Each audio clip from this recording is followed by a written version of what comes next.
Give me big smiles. Show your teeth. Yeah, there you go. When we got the diagnosis, it was really hard. Autism was scary. Uncertainty and worry, absolutely. You know, to hear the word is heartbreaking. All my expectations were stripped away. Not knowing what the future would look like. But as time has gone on, we've been able to see Carson progress in his own way. And autism now is manageable. Is a different way of being human. And it's helped me have more empathy for others. You're having a bad day and he'll put his arm around you and love you and put his cheek up against yours and it's like, okay, I'm good. And he said, "Mom, stop talking to me. I hate you." And at that moment, I actually just kind of started laughing and crying because I knew he didn't hate me, but I was so grateful that in that moment, he could express exactly how he felt. For me, Carmen B. Pingree helped us take the scary out of autism. It really kind of was the turning point for me to know that, hey, you know, things are probably going to work out.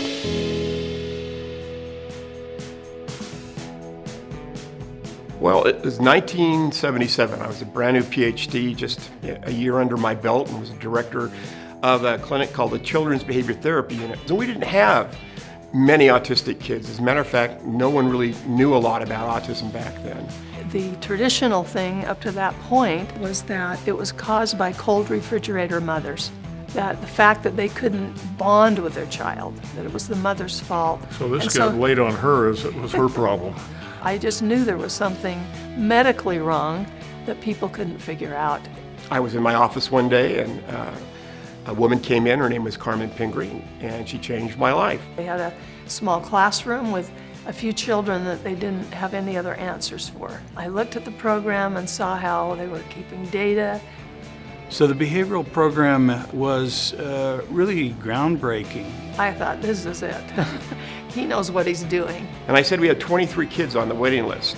And she indicated that, you know, her son Brian would be in college by the time, you know, that he could get in. And I said, I'm coming back tomorrow with my husband.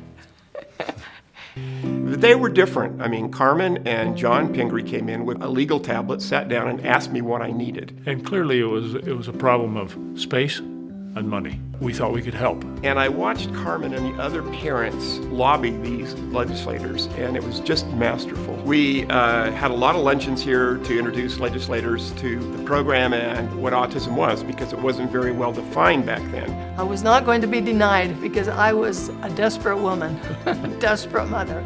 They got the money for the program and the building, so that was the beginnings of the autism program here. This became a research-based, evidence-based program before that was ever coined the term. We ran on numbers and we published the studies. That set of studies eventually became part of an international autism genome project that really put us on the map, and that continues. We look at the research and we look at the reports that are out there that are reviewing the research of what has been shown to make the most difference for individuals with autism. Pingree Center uses cutting-edge techniques, and the data they're gathering is helpful in shaping the future of services. All of our treatment is based in applied behavior analysis, or most people know it as ABA. And really what that is it's a scientific way of looking at socially significant behavior. What are those things that could be playing into that behavior, and how do we help change that? The resources that this school has is incredible and second to none.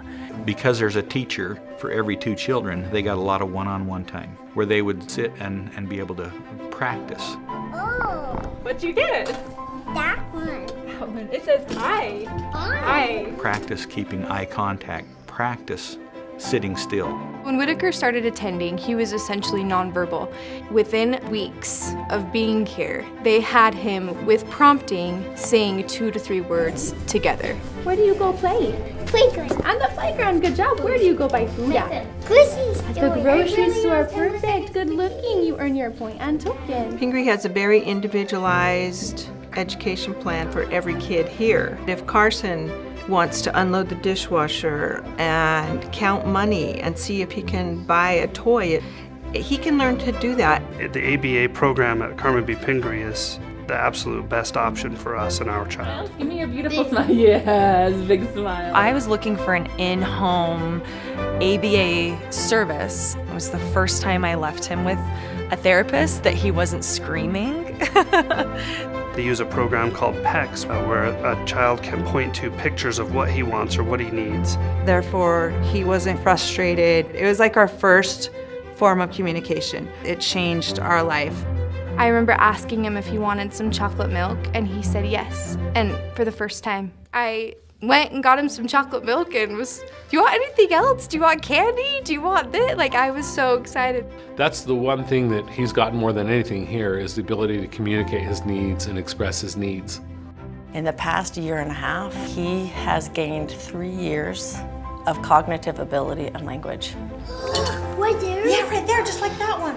To have him become potty trained, to have him learn how to share and interact and direct situations, to remain focused in a certain area, it's unmatched. The biggest worry that we have is a family sitting out there and a child with potential is sitting out there and can't receive services. We won't rest until that child gets services. It costs a lot of money to do these person-centered care programs. Then you're wondering, how is this going to happen? But it's such a great thing, I have to get him there. The research numbers show us that 1 out of 58 children in Utah are affected. I think one of the frustrating things for me as an administrator to see is that it's the people in the middle that can't seem to get the services for their children that they need. It's nearly impossible for them to be able to secure any additional assistance. We do have some scholarship money, but it's very limited. Hopefully we can raise funds for scholarship programs so that more children will be able to go to the Pingree School. Without these donors' support, this place wouldn't be here, and the great things that it does wouldn't happen. The tangible impact that comes from other people giving of their money cannot be measured in my child's life. It's always based around what's going to benefit the kids the most. Every dollar that goes into the Pingree Foundation finds its way into services. And that's a commitment from Valley Behavioral Health that provides administrative support and services.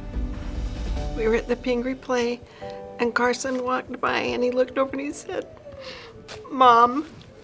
And he was 9 years old. And he'd never said that.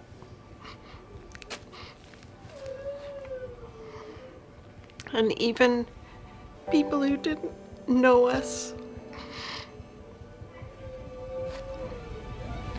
celebrated and cried. And just Pingree is just a big family. Everybody gets it here. I love you.